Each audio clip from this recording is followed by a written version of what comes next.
மாணவர்களே, நீங்கள் 12ஆம் வகுப்பு தேர்ச்சி பெற்றவரா? கடந்த வருடம் JEE மெயின் நுழைவுத் தேர்வை எழுதி இருக்கின்றீர்களா? உங்களுக்கு இந்திய கப்பல் படையில அதிகாரியாக பணிபுரிய வேண்டும் என்ற ஒரு கனவு இருக்கின்றதா? அப்படின்னா இது உங்களுக்கான ஒரு அரிய வாய்ப்பு. மாணவர்களே, இந்தியால ஆபீசர்ஸ்க்காக ட்ரைனிங் கொடுக்கக்கூடிய அகாடமியில ஒரு தலை சிறந்த அகாடமி தான் கேரளத்தில் இருக்கக்கூடிய எழில்மலையில் இருக்கக்கூடிய இந்தியன் நேவல் அகாடமி. இந்த நேவல் அகாடமியில ஜூலை மாதம் துவங்க இருக்கக்கூடிய பிடெக் 4 வருட படிப்புகள்ல போய் சேர்ந்து படிச்சு சப் லெப்டினன்ட் கேடர்ல அதிகாரியாக பணிபுரிவதற்கு உண்டான ஒரு வாய்ப்பை தரக்கூடிய நோட்டிபிகேஷன் அப்படிங்கறத வந்திருக்குது. இந்த நோட்டிபிகேஷன் சார்ந்த முழு தகவலை நம்ம இன்னைக்கு பார்க்க போறோம். இப்ப மாணவர்களே, இந்தியா 3 பக்கம் கடலாலும் ஒரு பக்கம் மலையாலும் சூழ்ந்த ஒரு தீபகற்பம். இந்த 3 பக்கத்திலிருந்தும் அண்டை நாடுகளிலிருந்து வரக்கூடிய அந்த அச்சுறுத்தல்களை இந்திய கப்பல் படையானது ஒரு அரணாக இருந்து நம்மை பாதுகாக்கின்றது. இந்திய கப்பல் படையானது உலகத்தில் இருக்கக்கூடிய தலை சிறந்த கப்பல் படைகள்ல தனக்கென ஒரு தனி இடத்தை பெற்றிருக்கக்கூடியது. இந்த கப்பல் படையில போய் நீங்க அதிகாரியா போய் சேரணும்னா 2 முக்கிய வழிமுறைகள் இருக்குது. ஒன்னு union public service commission entry,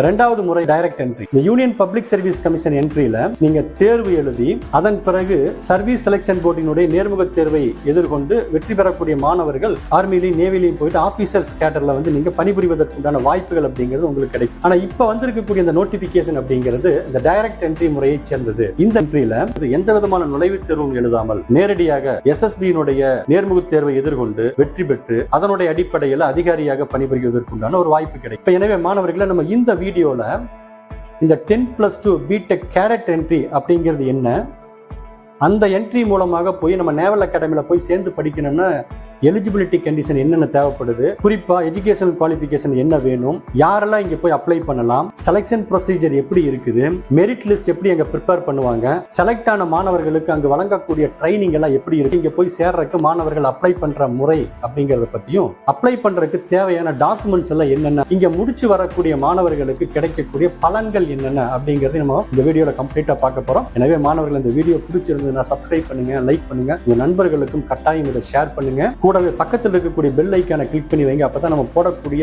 வீடியோட நோட்டிபிகேஷன் அப்படிங்கிறது உங்களுக்கு இமீடியட்டா வந்து சேரும். மாணவர்களே, இப்ப வந்திருக்கக்கூடிய இந்த நோட்டிபிகேஷன் அப்படிங்கிறது இந்த 10+2 பிடெக் கேடட் என்ட்ரி ஸ்கீம் 12ஆம் வகுப்பு படித்த மாணவர்கள் JEE மெயின் எக்ஸாம் எழுதி இருந்தாங்க அப்படின்னா இந்த டைரக்ட் என்ட்ரியினுடைய அடிப்படையில மாணவர்கள் அந்த நேவல் அகாடமியில போய் படிப்பதற்கான ஒரு வாய்ப்பு அப்படிங்கிறது கிடைக்கும். இந்த நோட்டிபிகேஷனை பொறுத்தவரையிலும் நீங்க எக்ஸிகியூட்டிவ் அண்ட் டெக்னிக்கல், குறிப்பாக இன்ஜினியரிங் அண்ட் எலக்ட்ரிக்கல் பிரான்ச்சஸ்ல இருக்கக்கூடிய 35 வேகன்சிஸ்க்கு உண்டான நோட்டிபிகேஷன். 35 வேகன்சிஸ்ல அதிகப்படியான 10 இடங்கள் அப்படிங்கிறது பெண்களுக்காக ஒதுக்கீடு செய்யப்பட்டிருக்கின்றது.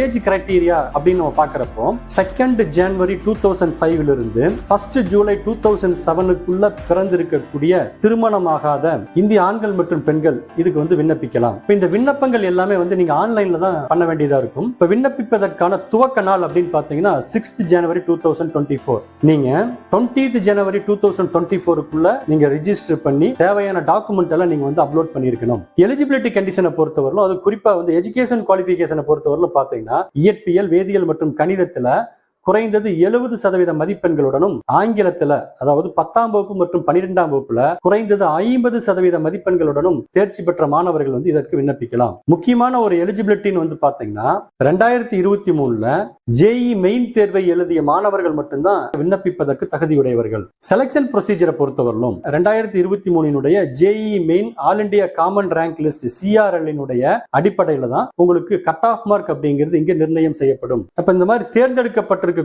மாணவர்கள் சர்வீஸ் செலக்ஷன் போர்டு நடத்தக்கூடிய நேர்முக தேர்வுல மாணவர்கள் கலந்து கொள்ள வேண்டும். இந்த நேர்முக தேர்வுல கலந்து கொள்வதற்கு தேர்ந்தெடுக்கப்பட்ட மாணவர்கள் குறித்த அனைத்து தகவல்களும் நீங்க விண்ணப்பத்திலே கொடுத்திருக்கக்கூடிய உங்களுடைய மொபைல் நம்பருக்கும் நீங்க கொடுத்திருக்கக்கூடிய இமெயில் ஐடிக்கு மெயில் மூலமாக உங்களுக்கு தகவல்கள் தெரிவிக்கப்படும். அப்ப இந்த வருஷத்தினுடைய இந்த நேர்முக தேர்வானது பெங்களூர், போபால், கல்கத்தா மற்றும் விசாகப்பட்டினத்துல மார்ச் 24 முதல் நடைபெற இருக்கின்றது. இந்த நேர்முக தேர்வுக்கு அழைக்கப்பட்டிருக்கக்கூடிய அந்த மாணவர்கள் தங்களுக்கு உண்டான அந்த கால் லெட்டரோட அந்த குறித்த தேர்வு மையத்துல குறித்த நாள்ல குறித்த நேரத்துல போய் கலந்து கொண்டு நேர்முக தேர்வை எதிர்கொள்ள வேண்டும். அப்ப இந்த நேர்முக தேர்வை பொறுத்தவரையிலும் உங்களுக்கு 5 நாட்கள் நடைபெறக்கூடியதா இருக்கும். ஒரு டஃபஸ்ட் நேர்முக தேர்வு அப்படின்னா இதுவாகத்தான் இருக்க முடியும். ஆனா சரியான புரிதலோடு மாணவர்கள் இதை எதிர்கொள்ளும் பொழுது எளியதாக இந்த தேர்வை எதிர்கொண்டு வெற்றி பெறுவதற்கான வாய்ப்புகள் அப்படின்னு இருக்குது. அப்ப அந்த SSB-னுடைய நடைமுறையினுடைய விவரங்கள் எல்லாத்தையுமே நீங்க இந்திய கப்பற்படையினுடைய வெப்சைட்ல joinindianavy.gov.in அப்படிங்கிற இந்த வெப்சைட்ல உங்களுக்கு அனைத்து தகவல்களை நீங்க தெரிஞ்சுக்கலாம்.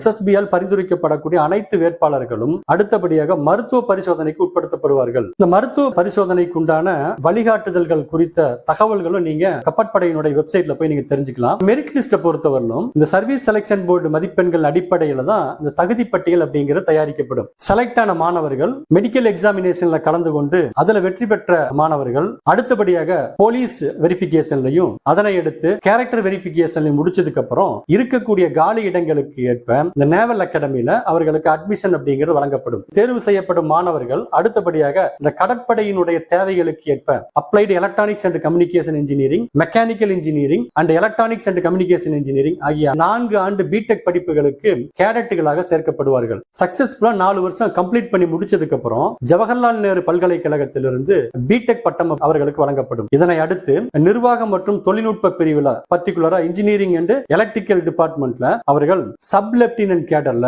பெர்மனன்ட் கமிஷன் ஆபீசராக அவர்கள் பணியமர்த்தப்படுவார்கள். நீங்க இந்த ட்ரைனிங் பீரியட்ல பாத்தீங்கன்னா புத்தகங்கள் மற்றும் பயிற்சிக்கு தேவையான அனைத்து செலவுகளையும் ஃபுட் அகாமடேஷன் உட்பட அனைத்து செலவுகளையும் இந்தியன் நேவல் அகாடமியை உங்களுக்காக ப்ரொவைட் பண்ணுவாங்க. ட்ரைனிங் பீரியட்ல உங்களுக்கு மந்த்லி ஸ்டைஃபன் வழங்கக்கூடிய ஒரு வாய்ப்பும் உங்களுக்கு இருக்குது. இதுக்கு எப்படி விண்ணப்பிக்கலாம் அப்படின்னு பார்த்தா விண்ணப்பங்களை எல்லாமே நீங்க www.joinindianavy.gov.in அப்படிங்கிற அந்த வெப்சைட்ல போய் ரெஜிஸ்டர் பண்ணி அந்த குறித்த காலத்துக்குள்ள நீங்க உங்க அப்ளிகேஷனை ஃபில் பண்ணி தேவையான டாக்குமெண்ட்ஸ் எல்லாம் நீங்க அப்லோட் பண்ண வேண்டியதா இருக்கும். இந்த அப்ளிகேஷன் ஃபில் பண்றப்ப நீங்க உங்களுடைய மெட்ரிகுலேஷன் சான்றிதழ்லையோ அல்லது 12th சான்றிதழ்லையோ இருக்கிற மாதிரி இருக்கக்கூடிய டீடைல்ஸ் தான் நீங்க அங்க கொடுக்க வேண்டியதா இருக்கும். அது கூட செலக்ஷன் ப்ரொசீஜர் சார்ந்த அனைத்து தகவல்களும் நீங்க கொடுத்திருக்கக்கூடிய உங்க மொபைல் நம்பருக்கும் நீங்க கொடுத்திருக்கக்கூடிய இமெயிலுக்கு வரக்கூடிய ஒரு காரணத்தினால உங்களுடைய மின்னஞ்சலையும் உங்களுடைய மொபைல் நம்பரை நீங்க கட்டாயமா அதற்குரிய காலத்துல நீங்க நிரப்பி இருக்க வேண்டும். டேட் ஆஃப் பர்த்துக்கு உண்டான ப்ரூஃபுக்காக நீங்க 10th மார்க் ஷீட்டும் 12th மார்க் ஷீட்டையும் ஜேஇ மெயின் எக்ஸாமினுடைய 2023 ஸ்கோர் கார்டையும் recent passport size colour photograph scan பண்ணி ஜேபிஜி ஆர் டிஏஎஃப் ஃபார்மேட்ல நீங்க தயார் நிலையில் வைத்திருக்க வேண்டும். எஸ்எஸ்பி இன்டர்வியூக்காக அழைக்கப்படக்கூடிய மாணவர்கள் அந்த கால் லெட்டரோட உங்களுடைய ஒரிஜினல் டாக்குமெண்ட்ஸ் நீங்க எடுத்துட்டு போயிட்டு அந்த நேர்முக தேர்வை எதிர்கொள்ள வேண்டியதாக இருக்கும். எனவே தேவையான அசல் சான்றிதழ்களை எப்பொழுதும் நீங்கள் தயார் நிலையில் வைத்திருக்க வேண்டும். நீங்க அப்லோட் பண்ண டாக்குமெண்ட்ஸ் எல்லாமே கிளியரா இருக்கணும். ஸ்கேன் செய்யப்பட்ட அந்த ஆவணங்கள் தெளிவாக இல்லாம இருந்துச்சுன்னா, படிக்க முடியாம இருந்துச்சுன்னா உங்க விண்ணப்பங்கள் அப்படிங்கிறது நிராகரிக்கப்படக்கூடிய வாய்ப்புகள் அதிகமா இருக்குது. ஒரு முறை நீங்க அப்லோட் பண்ணிட்டீங்கன்னா அதுல ஏதாவது கரெக்ஷன்ஸ் இருந்தது அப்படின்னா அந்த கரெக்ஷன் செய்வதற்குண்டான வாய்ப்புகள் அப்படிங்கிறது உங்களுக்கு தரப்பட மாட்டாது அப்படிங்கிறது தெளிவா கொடுத்திருக்காங்க.